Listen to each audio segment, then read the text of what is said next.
y'all, welcome to my channel. This is the story of Philly drug queenpin, the Thelma Wright story. The boss lady carefully calculated each move. After all, she was transporting massive quantities of white girl and dope from coast to coast. Philadelphia in the 80s and 90s was headquarters to a narcotics empire that stretched west across the United States to Los Angeles. Thelma Wright, ascension with the industry dominated by men, earned her the title of Gangster Queen in the city of brotherly love. The story of how Thelma Wright became the Queen of Philly begins about a decade earlier. One April evening in 1976, as Thelma walked along Broad Street in South Philly, she spotted a dashing man driving a red convertible. As he slowed to turn, their gaze connected, and he was fixated on her pale green eyes. She recognized the driver by reputation. Jackie Wright was a top heroin wholesaler connected to the street gang, the Black Mafia family. He was also the man she later married, who would become the love of her life and the father of her son. Thelma knew that Jackie was involved in the narcotic trade. A lot of guys were at the time. Being that he was polite, well-dressed, and a really nice, handsome guy was a plus. She continued to see Jackie around the neighborhood and eventually agreed to go on a date. It was November 1977. In her memoir, With Eyes from Both Sides, Thelma describes how she didn't just fall in love with Jackie, she leaped. She found him very easy to talk to. They were basically from the same area of South Philly, but from different sides. Thelma was very unlike most narcotic traffickers, very religious, very athletic. She didn't come from a disadvantaged background, one of poverty, one of abuse, says former DEA agent Michael Vigil.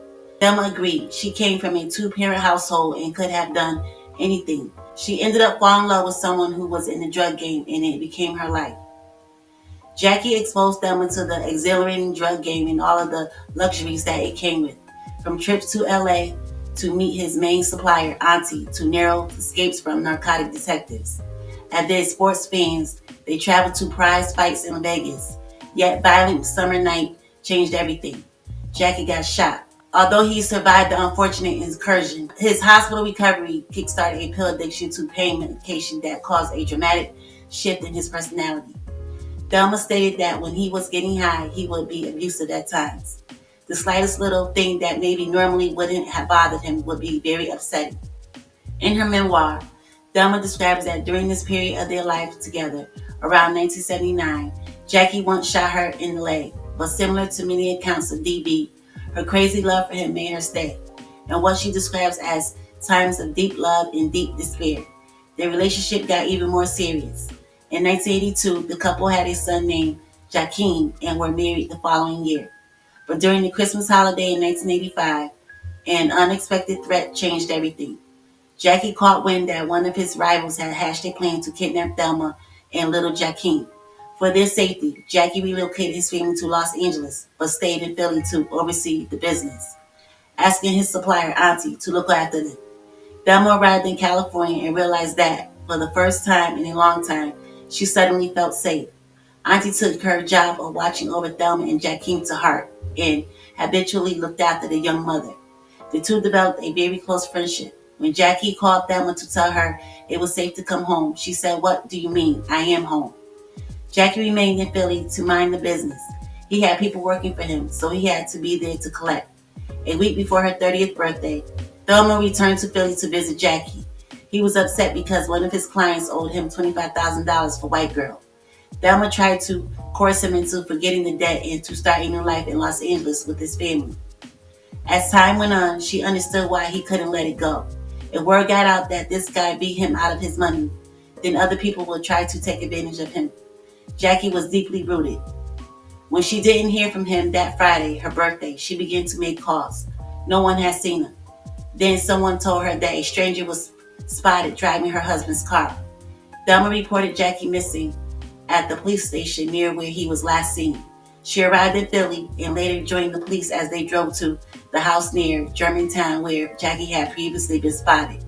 Parked outside, the police told her to wait in the car. Later, she found out the reason why they told her to stay in the car was because they could actually smell the decomposing body. Inside the house, police found Jackie rolled up in a carpet. He perished from a gunshot wound to the head. Police asked her for a picture of Jackie that she carried in her wallet to confirm his identity. Then they confirmed her worst fear. Thelma said she recalled screaming, or that's what she thought she was doing because she couldn't hear anything. Looking back, she doesn't think she was in her right mind when she agreed to keep Jackie's business going after being approached by one of his business associates. At the time, she felt compelled to continue the life she had been accustomed to living. She told herself it was an opportunity to take care of her son, to give him the best education that money could buy. It was for survival, so that's what she did. But Thelma was cautious. She didn't solicit and only did business with people who had previously dealt with her husband, people she knew she could trust. She also moved differently than Jackie. She stayed discreetly in Los Angeles, where she felt safe, only traveling to Philly when business needed to be taken care of there. Women have to be careful because people are always going to try you. It's not the same as for men. It's a whole beast. Indeed, Thelma's business was different than her husband's business. Unlike her husband, she didn't have people who worked for her. She just had people that she supplied. She didn't want to be in the business of collections. If you mailed her a large package of money, she would send you a large package of product in return. She expanded the operations that transported white girl and dope between Philly and LA alongside Auntie and a new boyfriend called D, whom she met at a Las Vegas fight night. The money was good, very good. During her most successful 5-year run, she enjoyed a lavish lifestyle that included private jets, European excursions, and customized Mercedes. According to her documentary, while she enjoyed cruises to the Bahamas and speedboats in Miami, Thelma also ran a tight ship within her empire, garnering her the respect and fame that surpassed that of her late husband. To do so, she says she stuck to the core tenet of Jackie's business philosophy. If you brought the violence into the game, you brought the heat. She preferred to cut people off from her network rather than embrace the bloodthirsty tactics of her counterparts. Yet she soon discovered that the violence would soon come to her instead. By the 1990s, things were slowing down in the drug game. She wanted out. In July 91, she was caught in the middle of a gang shootout at the Studio West nightclub and saw one of her friends murdered right in front of her. That was when she realized that the people closest to her were either deceased or locked up. Then about 10 days later, Thelma says police arrested one of her clients while he was picking up a package at a drop site. He had the means to implicate her. The federal investigation was too close for comfort, so she and Auntie decided to limit their communication for a little while. But 2 weeks later, Auntie and 2 other associates were found deceased in a house on the east side, all shot execution style. Thelma's will to play the dangerous drug game evaporated. She felt there was no other option. It was time to stop. She always wanted to provide the best life for her son. That meant staying alive for him. Life changed drastically almost overnight. She went from being the boss lady to finding a 9-to-5 as a receptionist.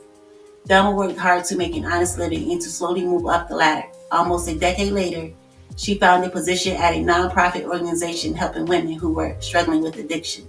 I've been distributing drugs and I've been involved in that upper echelon of drug dealing, Thelma stated. Now she could witness firsthand what the destruction that the drugs beget. She could emphasize with these women, after all, while she had profited from trafficking, she had also lost the people closest to her.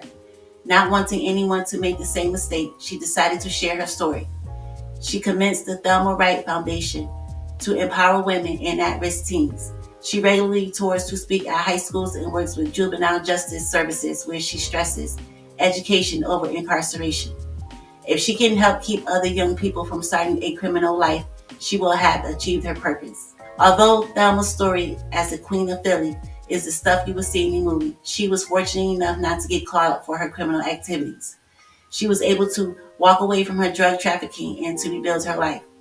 Thelma herself says that her own life in the drug game isn't a tale of glory.